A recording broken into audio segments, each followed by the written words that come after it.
Hello everybody, my name is Aceface. Today I'm going to be testing out the Broadsword in a T4 Abyss, and I have actually made an amazing discovery. So the Broadsword, before, remember I was discussing a lot that the Broadsword has an amazing capacitor. This allows us in the electrical side to have an absolutely astonishing capacitor. Before, with the medium shield booster, we had 60 gigajoules to spare in the electrical side. Obviously, we don't have it here in normal space because the electrical side gives us a booster capacitor, not here.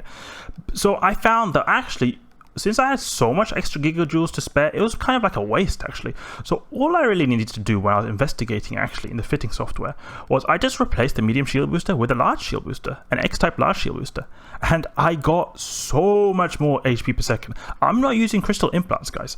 I'm just using the standard like no like, you know, crystal implants or any kind of like training implants, those kind of expensive implants. The only implants I'm actually using right now is a few turret projectile implants to benefit our projectiles damage, because this will be a bit of an issue. The only thing that Broadsword honestly seems to have a bit of a problem with is doing enough DPS due to time.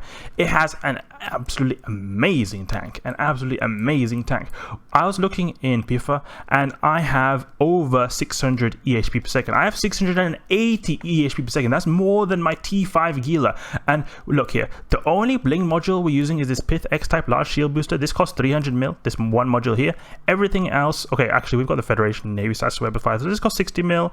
This large cap battery costs I think 30 mil. Everything else is Tech 2, Tech 2, Tech 2, Tech 2, Tech 2, Tech 2, Tech 2, Tech 2, Tech 2, Tech 2, Tech 2, Tech 2. Everything Tech 2. Okay, we've not got this one, Tech 1 as well. But it's not crazy expensive, okay? It's not crazy expensive. I think it costs 600 or 700 mil, the whole fit. I'll double check that later. But the thing is, it has so good tank, like 680 EHP per second tank on a ship that costs less than 1 bill. It's way less than anything the Gila can throw, and I'm not using any crystal implants. If I had high grade crystal implants, I would have probably like 800 HP per second tank. The only thing, as I said before, the only thing that's bad about this ship is that we've got the lack of DPS. So 500 DPS with our Republic Fleet EMP. I'm using obviously the implants. The only implants I'm using is these ones because they give me a better projectile damage and also a little bit better projectile range. So we'll have a little bit easier hitting. And also I was also going to use this Pyro Lancia Dose 3 to get a bit of extra DPS. Just so we get like that little bit extra oomph, you know, that extra oomph. Otherwise, I think I have high hopes that we'll eventually be able to take this to the T5, but we can't go to the T5 without going through the T4, so we're going to have to go for the T4 first. So the obvious reason is that I'm using the electrical sights, not the, because if we had used like the gamma sights, we probably would have maybe had a little bit better DPS because of the hail and barrage do a lot of explosive damage. But the reason is the EMP, first of all, is pretty just good all-round ammo. It has good tracking, good range, and medium DPS. And also, it allows us to achieve that sweet, nice tank because of how they boost our capacitor so much. So we're able to have such a good tank. So I'm planning to, I want to use an Afterburner. I was thinking of using an MWD, but the thing is, we're going to want to have as much capacity as possible since we're going to face tank most things. So I want to be able to, like, you know, have a better capacitor survivability, because obviously we're going to be up against newts in the Abyss. That will be a big issue, and I want to have as much capacitor as I can have to spare after using this sick module right here. This is an amazing module. I was even actually considering to use a extra large shield booster, but I didn't have the fitting space for that. The large shield booster was plenty actually. We go into the Abyss and jump in here. And the good thing also is that unlike the Ishtar, the Broadsword has a pretty good buffer on its shields. So it'll be able to deal with quite a bit of wrecking shots actually. So that'll be pretty nice actually. We could even further increase our boosting capabilities with like more drugs, you know, like the blue pills, the synth blue pills, those kind of things. We're not even using that. The only thing we're using is the Pyro Lancia, because that's exactly what we lack, the DPS. And that's exactly what I'm going to try to benefit or boost right here.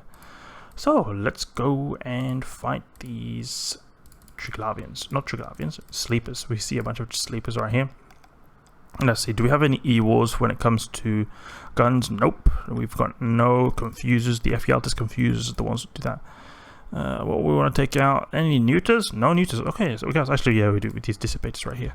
So we go for this guy. Keep range 15 kilometers, then we'll be able to wreck him pretty hard. Actually, let's keep it range a little bit less, actually, because the closer we are, the more damage we do. Since we're on optimal range of 1.4 kilometers, it's obviously not, we've got like a very good fall off, but we'll be doing more damage the closer we are. And this is why it's so good to have the Federation Navy Webifier, because you're able to web out all these people. Like some of these people got like 10, 12 kilometers. It can be a bit of an issue. It can be a bit of an issue if they're out of your web range, but they're falling so easily. We're just face tanking everything. This is like T5 tank, level tank we've got right here. It's just amazing. It just goes down, goes up, goes down, goes up. I really didn't expect this actually, and I'm really impressed because I never really touch Minmatar ships. Minmatar ships, in my opinion, are just pretty boring because I don't like their appearance. Though the broadsword actually I think looks pretty good. And that also impresses me that the broadsword, the ship that actually looks good, actually performs really well because it just has such a good capacitor, such an amazing capacitor. The Sacrilege, I thought it had a good capacitor. This is just amazing. Like look at our capacitor right now, 29 gigajoules per second to spare. That's like really, really sweet right there. And we're also being neutered. I'm not even going for the neuters. I went for a few other ships and like our capacitor just like, oh, what is that? Little tickly tickle on the capacitor. That's all it is. Nothing more to than a little tickle right there. Wrecking this guy so hard. The Webifier just makes us do so much damage actually. And actually this is a good test as well because the Webifier will obviously make it so that, or not the Webifier, but the Sleeper Wave has quite a lot of EHP to get through. So it'll be a pretty good test on our DPS, and it seems like we're going actually pretty well. Go for this one because he's being webbed, or he's in the web range. Kill him. I'm making, because this is something I didn't do in the last time when I was testing out the T3. I didn't actually make my way towards the... Oh, we've got bus outside actually, I can hear. We didn't make our way towards the gate, so we wasted a lot of time actually just cruising towards the gate when we can actually just do it while we're blasting these fools right here. The Afterburner is something I'm not fully acquainted with because I'm so used to using MW Degilas, so this is a very new experience for me. So apologies for the stupid mistakes I will potentially make and already have made.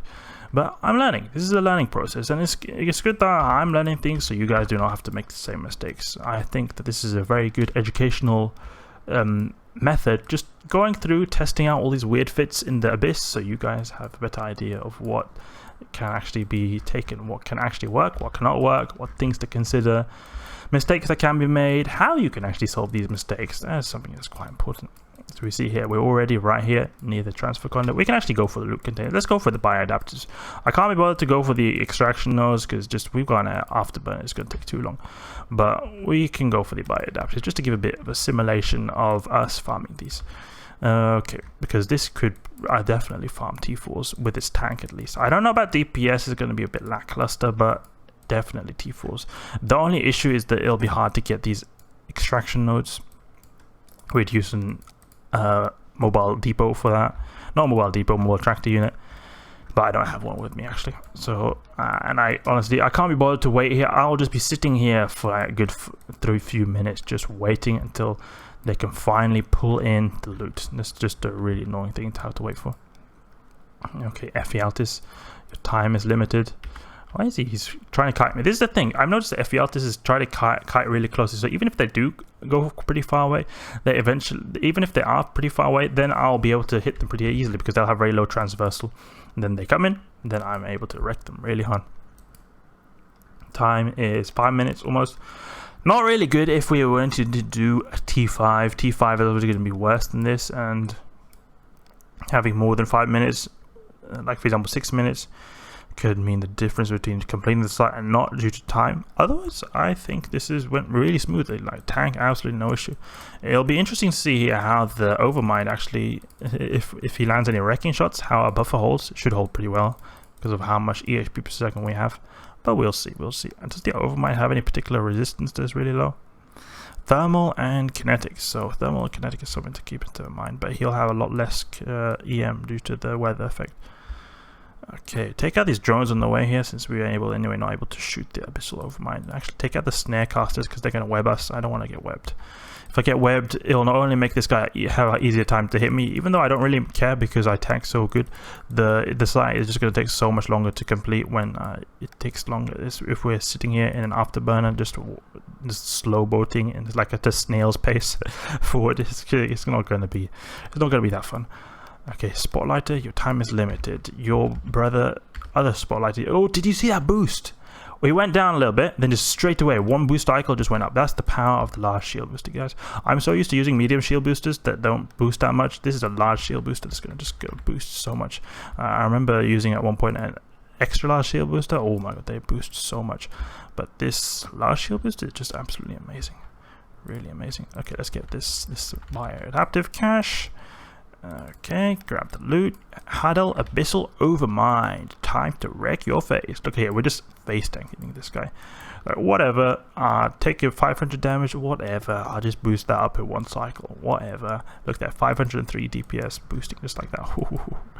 What does he think he's gonna do? What does this kid think he's gonna do? He's such a fat potato. Look here, you can see just this ship is like a fat potato over here. Looks like some kind of vegetable. Something. Just the Dominix, in my opinion, is just such an ugly ship. Such an ugly ship. I know it means a lot in people's hearts because this ship has existed for such a long time, but I really do not like the appearance. I like the broadsword. I think looks really cool. We're gaining velocity on this guy pretty slowly due to the fact that he is still moving away from us, and we're pretty slow. But we'll use one cycle of overheated web to slow him down a bit. And then we should now be within range to permanently use our web, and he'll slow down a lot, and we will be able to wreck his face a lot better because of our increased DPS. Actually, let's do a test. Let's do a test here. I want to test this out. We're anyway testing, so I want to test which ammo types do more damage. So let's reload this with which is the high DPS ammo actually. Okay, let's just quickly go here. I forgot which is the high DPS, Barrage or Hail. Hail is the good one. Okay. Okay. Hail, let's do Hail, and we got EMP. Okay, let's compare these two now. So we'll be shooting the EMP, and then we'll be shooting the Hail over here. We'll see which one does more damage. Okay, actually, I wanna keep a range of 1 kilometer on this guy. Okay, let's see now. So I think which one is which? Oh yeah, we have a lot shorter range with the Hail as well, so we want to get a bit closer. That's also a factor that'll play a role why we're doing less damage actually with the Hail. Okay, so this is the Hail. You see this explosive one? The one with the lightning bolt is the EMP one. So I'm not sure if it actually is doing more damage with the EMP because of the reduced resistance, or it's just doing less damage, or it's doing more damage because of the range. Because the EMP has a better range than the Hail as well. So let's just continue, just to get a bit closer. Let's see up close. Okay. 90, 107, 47. Let's see now. Penetrates for Hail is 104. Let's see. It penetrates for 95. So it is tiny bit better. It seems like. So yeah, penetrates is tiny bit better. Okay, so we'll use Hail actually because it is a tiny bit better. Obviously, it's not the best for the other ones because it's got a very short range. But when we can be at point blank range right here, just a slight increase in DPS is all really going to be helpful. We're going to get this 690 DPS up this guy's butt right here. It's going to be so good. So it did do a tiny bit more DPS, it seemed like. I find it a bit strange actually. Actually no, it's not strange, it's good. It makes sense because look at this guy. He's got low armor resistance when it comes to the explosive department. So it just makes sense. But you saw there, the DPS was not amazingly bigger in the two penetrating shots because you have to always compare the same type of name. So like penetrates for penetrates, smashes for smashes, grazes for grazes, hits for hits. You do not want to compare glances to hits because hits obviously do a lot more. It's like a bit of an RNG factor that they can sometimes do these different types of shots depending on your tracking, and you want to increase your tracking to be able to do as much of these type of shots as possible. We're just face tanking this like an actual boss, just absolutely no problem. This Dominix can't do anything to us. We're just so powerful. The broadsword is the boss of tank, it seems like. So if I was using a high grade crystal, full set of high grade crystals, then I used a booster for the shields, or I could maybe even possibly, not 100% sure, but possibly achieve 1k EHP per second. And that's like high tier battleship level tank now, not even way beyond cruiser. Already right now the broadsword is tanking way much for a cruiser, even battleship level. But when you get to like 1k DPS tank, we're getting to like a Blink Fit Rattlesnake, Blink Fit Marauder level tank almost. So it's insane what this guy can do. Maybe not Blink Fit Marauder, but Tech 2 Marauder at least. Marauders, you know, those really expensive battleships, those 1.5 billion-ish ones. And we'll actually make our way to the transfer conduit now because of how we are. Actually, I'll also fit the EMP because this guy had a really low resistance in the structure. You see here? I'll go here and click here. See here. Actually, no, structure was the same. Okay, I thought this was structure for a second. But whatever. We've already switched now, and he's got so little HP left. Okay, maybe he was. Let's go on the logs real quick. On the way to the transfer conduit, we can look at the logs. Okay. Let's see now, 400 and okay, so let's see, 700. It looks almost like we're actually doing more. That was a smashing shot. Okay, so when it comes to the structure, the EMP is better. You can see here, this is a smashing shot from the hail. This is a smashing shot from the EMP, and I think it's because the resistances were all the same in the Abyssal Overmind's structure.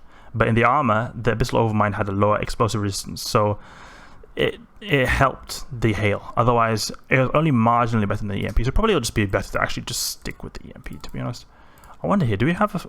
Okay, we do have a cap stable even in the orange class. That's also really good. Really nice to know that we have a bit of a bonus right there. That's a bit bad thing with the AB, that we can't get out of this orange cloud that good.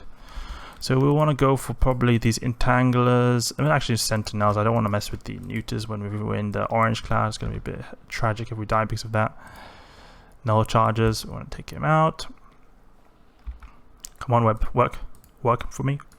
And he just goes down really fast, really down fast. This is an amazing ship. I really like how we're just destroying these guys so quickly without any issue whatsoever. This feels like, I feel like the broadsword is a lot better for the Abyss than the Onyx. I have a hard time admitting that because I'm not too of a big fan of the Minmatar, but it seems like it's so easy to achieve the sick tank with the broadsword, and I feel like the Capacitor was a bit better as well when it came to the broadsword compared to the Onyx, so that's also seems to be a bit of like a upside. And as well, it seems like it's a lot easier for us to apply DPS because it had a bit of a hard time applying the small stuff when it comes to the Onyx. Like I remember cruisers took quite a while to take out in the Onyx, but here they just go down really fast. We have this web really works wonders. Probably we could have maybe used better application modules. We're using a faction web, but it's not that expensive faction web. I mean, 60 mil is not going to break the bank, at least for experienced players. Okay, upholders are upholding us in place, and that's the good thing. Even look here, we're using an afterburner, and we've got enough range on our web to just shoot all these guys, even though we're basically held in place. Look, we're basically stationary almost, so we maybe wouldn't even need to have our you know, afterburn on. It's more just to be able to go between the conduits, but it seems to be working really well actually. Like we test face tanking everything, no problem whatsoever.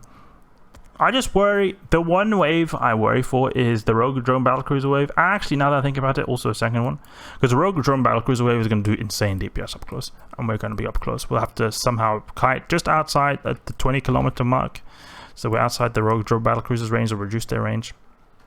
Then also the starving Leshaks, I worry about them. Starving Leshaks could be an issue because of how the starving Leshaks, they newt crazy amounts up close, and even though we've got good capacitor, they'll not. I don't think it'll be enough to take out the starving Leshaks, or resist the starving Leshaks, because they newt so much. Okay, let's see now. Buy adaptive cache over here. Grab this,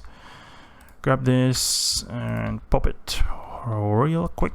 Poppity pop pop. There we go. See that 300 seconds before catastrophic warp field collapse. So time is not that great. That's what I expected. Time is not the best thing with the broadsword. So there's two things that the bane of the ship. One is the short range deadly things like the Rogue Drone Battlecruisers and the starving Leshaks. And then there's also time. Time is a big problem. I can see that being a problem. The T5. T5 is going to have a bit of an issue with this. Let's see. Didn't get so good loot. Pretty crap loot actually, to be honest. But we finished the T4. We finished the T4. Absolutely no issues with the tank. We'll see how the tank is in the T5. I think we shouldn't have any issues as long as we are not, or as long as we can keep our distance or avoid damage from the rogue drum battle cruisers and kill the starving layer sharks before we get neutered out. I think we should do pretty well, actually. I think we will do pretty well in the T5 because we've just got insane tank. We've got more in tank than my T5 farming Gila, and if it's more tank than that, then it really is a tanky ship. Like that ship can tank, that T5 farming Gila I usually use, it can face tank Charybdis. Charybdis Tyrannus, one of the highest DPS ships in the Abyss. Not the actual highest DPS, but it is very good at applying DPS due to its long range and good tracking. The rogue drum battlecruisers in total, if you combine all the rogue drum battlecruiser DPS, then it'll probably be more than Charybdis. But the thing is, it's so easy to avoid it, and that's also a bit of an issue with this ship here because it will not be able to avoid it due to how it has pretty short range. But maybe if we have a tiny bit of overheating, then maybe we'll be able to survive them. I hope so. Now we'll see next time when we do T5 Electrical Abyss with the Broadsword. But the T4 Electrical Abyss was no issue. I'm pretty sure we would be able to handle the rogue drone battlecruisers in the T4s because it was just with the medium shield booster we were able to just about tank the T3 rogue drone battlecruisers, and we got so much more tank now, so we should probably be able to face tank the T4 rogue drone battlecruisers. I just worry about the T5 rogue drone battlecruisers. Anyway, that's it for the T4 run, guys. Went really well. I'm pretty happy with it. Let's see how T5 goes in the next wave. If you enjoyed this video, please leave a like and subscribe. I'll catch you guys later.